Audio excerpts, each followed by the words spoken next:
Iran पर अब तक का सबसे बड़ा खतरा मंडराने लगा है। अपने सबसे बड़े दुश्मन को सबक सिखाने के लिए ट्रंप ने खतरनाक प्लान बना लिया है।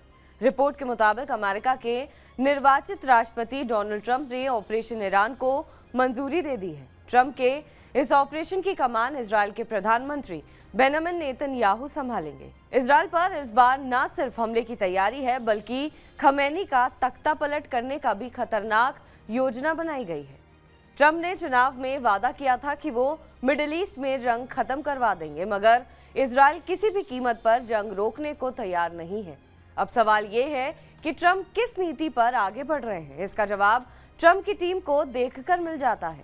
जीत के बाद ट्रंप की जो टीम बन रही है, उसमें ज्यादातर इजरायल की नीतियों के समर्थक लोग हैं। इनमें से तमाम लोगों को इजरायल भारी भरकम चंदा देता है। ट्रंप ने बिल्डर स्टीवन विटकॉफ को मिडिल ईस्ट मामलों का प्रभारी बनाया है। विटकॉफ यहूदी समुदाय से आते हैं। उन्होंने चुनाव में व्यापारिक यहूदी समुदाय को ट्रंप के पक्ष में इकट्ठा किया। जाहिर है कि ट्रंप सरकार की नीतियां इजरायल के हित में ही होंगी। दूसरी ओर बेंजामिन नेतन्याहू ने ईरान में तख्ता पलट करने की कोशिशें शुरू कर दी है। इसके लिए नेतन्याहू ईरान के लोगों को खमेनी हुकूमत के खिलाफ भड़काना शुरू कर दिया है। इजरायली प्रधानमंत्री का कहना है कि ईरान ने इजरायल पर हमले के लिए $2.3 बिलियन खर्च किए।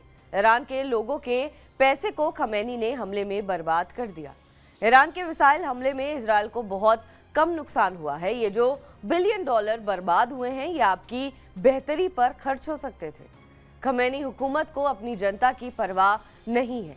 बेंजामिन नेतन्याहू ने ईरानी लोगों के नाम संदेश जारी किया है, जिसमें कहा गया है कि खमेनी हुकूमत को अपनी जनता की परवाह नहीं है। खमेनी हुकूमत को ईरान की चिंता नहीं है। उनके सिर पर इजरायल पर हमले का भूत सवार है। ये बहुत शर्मनाक बात है। ईरान ने अगर इजरायल पर एक और हमला किया तो उसकी अर्थव्यवस्था अपने आप ध्वस्त हो जाएगी। माना जा रहा है कि नेतन्याहू ने ये संदेश इसलिए जारी किया है ताकि ईरानी जनता को खमेनी हुकूमत के खिलाफ भड़काया जा सके। ईरानी जनता भड़केगी, बागी होगी तो खमेनी हुकूमत की विदाई आसान हो जाएगी। ईरान में विद्रोह भड़काने के लिए इजरायल अब ईरान में ऐसे संयंत्रों और ठिकानों पर हमले की तैयारी में है, जिससे जनता को सीधे तौर पर परेशानी हो और लोग सरकार से नाराज हो। गैस फील्ड की तबाही हुई तो ईरान की अर्थव्यवस्था ध्वस्त हो जाएगी।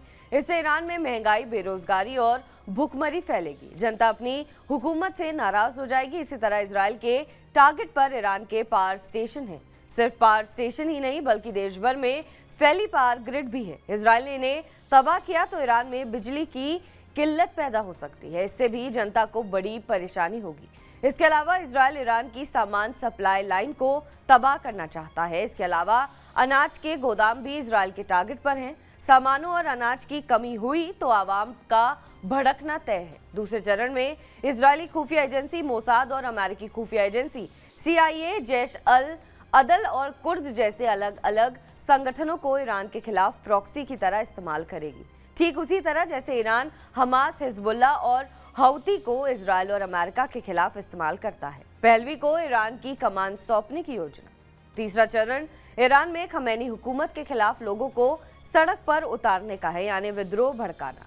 चौथे चरण के तहत इजरायल और अमेरिका ईरान के सख्त इस्लामिक कानूनों के शिकार खासकर महिलाएं और दूसरे वर्गों को सरकार के खिलाफ सड़क पर लाने की कोशिश की जाएगी। पांचवें चरण में ईरान के निर्वासित राजकुमार रेजा पहलवी को ईरान की कमान सौंपने की योजना है। इस तरह तेहरान से खमेनी का तख्ता पलट हो सकता है। ईरान में इजरायल और अमेरिका की कठपुतली सरकार बन सकती है। सूत्रों के मुताबिक इजरायल और अमेरिका ईरान की अर्थव्यवस्था को भी बर्बाद करने की कोशिश कर सकता है।